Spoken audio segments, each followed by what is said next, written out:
आप सभी को ओम।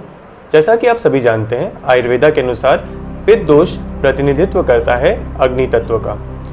अगर ये तत्व शरीर में बैलेंस है तो ये बॉडी में ऊर्जा और शक्ति प्रदान करता है, लेकिन किसी भी कंडीशन से अगर ये दोष इम्बैलेंस हो जाए बॉडी में तो ये बहुत सारी प्रॉब्लम क्रिएट कर सकता है। खासकर जब हम excessive amount of fast food intake करते हैं, फ्राइड फूड्स और स्पाइसी फूड्स अगर हम अपने खाने में इंटेक ज़्यादा कर रहे हैं, इसकी वजह से ये दोष बढ़ सकता है। यही एक रीज़न नहीं है, हमारी दिनचर्या भी इस पर डिपेंड करती है। अगर हम दिनचर्या का पालन आयुर्वेदा के अनुसार सही से नहीं कर रहे हैं तो भी ये दोष इम्बैलेंस हो जाता है। इम्बैलेंस की कंडीशन में आप कैसे पहचान सकते हैं? तो आप कॉमनली आउटर अपीयरेंस से भी पर्सन को पहचान सकते हैं। जैसे पर्सन को excessive sweating, anger, irritation, anxiety, constipation की प्रॉब्लम और जनरली हेडेक प्रॉब्लम और नॉर्मल फीवर की कंडीशन देखी जाती है। सीवियर कंडीशन में ये लीड कर सकती है अल्सर, क्योंकि पित्त दोष जनरली बॉडी में HCl हाई अमाउंट में रिलीज करता है, जिसके कारण ये दोष बढ़ जाता है और ये बॉडी में सेवरल टाइप ऑफ डिजीजेस को लीड कर सकता है। इसलिए ज़रूरी है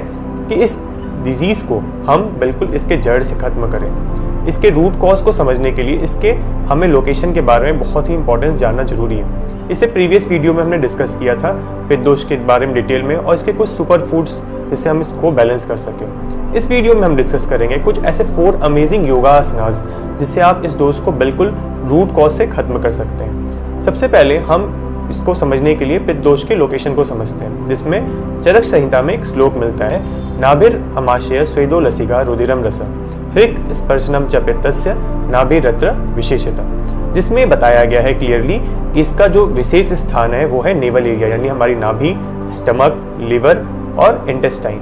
पित्त दोष की लोकेशन को जानने के बाद हमें इम्पॉर्टेंट है कुछ ऐसे योगासनास का प्रैक्टिस करें जिससे हम इसके एक्यूमुलेशन को अफेक्टेड एरियाज में एक्यूमुलेट होने से रोक सकते हैं। सबसे पहले जो नंबर 1 पे आता है वो है भुजंगासन। मैं आपको स्टेप बाय स्टेप सारे आसन बताऊंगा, जिसमें आपको प्रैक्टिस करके भी मैं आपको दिखाऊंगा।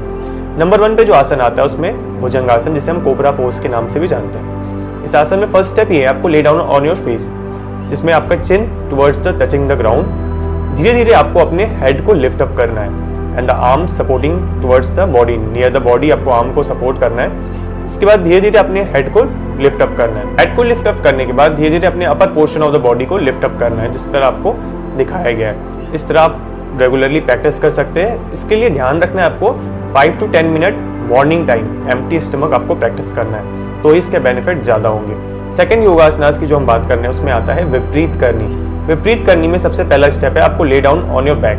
नेक्स्ट स्टेप आपको अपने लेग्स और हैंड को स्ट्रेच करना है, हैंड टुवर्ड्स द बॉडी और legs outer towards the body. इसके बाद आपको धीरे धीरे अपने लेग्स को रेज अप करना है, लिफ्ट अप करना है धीरे धीरे towards the angle of 40 degree. इसके बाद आपको एक टाइम पोजीशन तक आपको थोड़ी देर रुकना है, उसके बाद अपने आप इनिशियल पोजीशन में आ सकते हैं। इस तरह से विपरीत करने की प्रैक्टिस आप कर सकते हैं। इसमें भी ध्यान रखना है आपको 5 to 10 मिनट्स मॉर्निंग टाइम में प्रैक्टिस करना है और ध्यान रखना है कि आप बीच बीच में 1 से 2 मिनट का ब्रेक भी ले सकते हैं, क्योंकि पित्त दोष से जो पीपल सफर कर रहे हो तो उसमें एक्सेसिव स्वेटिंग की कंडीशन भी होती है अगर लगातार फिजिकल एक्सरसाइज की प्रैक्टिस कर रहे हो, तो इसलिए आपको ब्रेक लेना काफ़ी इंपॉर्टेंट है। नेक्स्ट जो आसन आता है वो है सर्वांग आसन, जिसे शोल्डर स्टैंड के नाम से हम जानते हैं। सर्वांग आसन की प्रैक्टिस करने के लिए सबसे पहले आपको lay down on your back, then initial position आपकी विपरीत करने की होगी, जिस तरह मैंने आपको प्रीवियस आसन में बताया है। विपरीत करने की पोजीशन में आने के बाद आपको 40 डिग्री से एंगल को चेंज करना है towards the 90 degree. 90 degree change करने के बाद आपको सपोर्ट लेना है अपने एल्बो का। थोड़ी देर के लिए आप इनिशियल पोजीशन के बाद जिस तरह विपरीत करनी में थे उसके बाद आपको 90 डिग्री में आना है। इस तरह आपको सेम पोजीशन में थोड़ी देर के लिए रुकना है, उसके बाद आप सेम पोजीशन पे आ सकते हैं।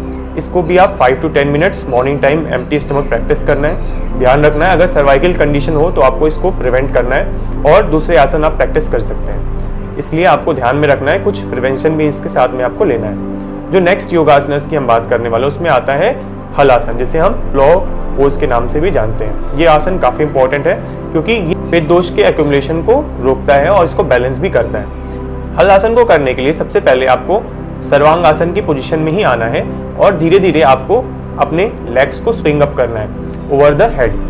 इस तरह से आपको हेड को पैरेलल लाना है टुवर्ड्स द बॉडी और धीरे धीरे टोज को टच करना है टुवर्ड्स द ग्राउंड, जिस तरह मैंने आपको करके बताया। इस तरह से आप रेगुलरली 5 to 10 मिनट्स इसकी प्रैक्टिस कर सकते हैं। और जनरली आप बीच में गैप भी लेना जरूरी, ताकि एक्सेसिव स्वेटिंग बॉडी में ना हो। और आपको ध्यान रखना है कि जिस जगह भी आप प्रैक्टिस करें, जो भी एरिया ऑफ प्रैक्टिस हो आपका योगासनास का, वो जगह थोड़ी सी कूल एरिया हो, वहाँ पे ज़्यादा सनलाइट ना पहुँचे, क्योंकि एक्सेसिव हीट मिलती है इन कंडीशन ऑफ पित्त दोष तो बॉडी को प्रॉब्लम हो सकती है। लास्ट में मैं आपको कुछ प्राणायाम प्रेफर करूँ जिससे बॉडी को ठंडक प्रदान हो, जैसे शीतली और शीतकारी। इसलिए आपको इस तरह से योगासनास को आप प्रैक्टिस करके अपने दोष को बैलेंस कर सकते हैं नेचुरली थ्रू आयुर्वेदा। लास्ट में वीडियो एक मैसेज के साथ एंड करना चाहूँगा, be with nature to stay healthy. Thank you and जय हिंद।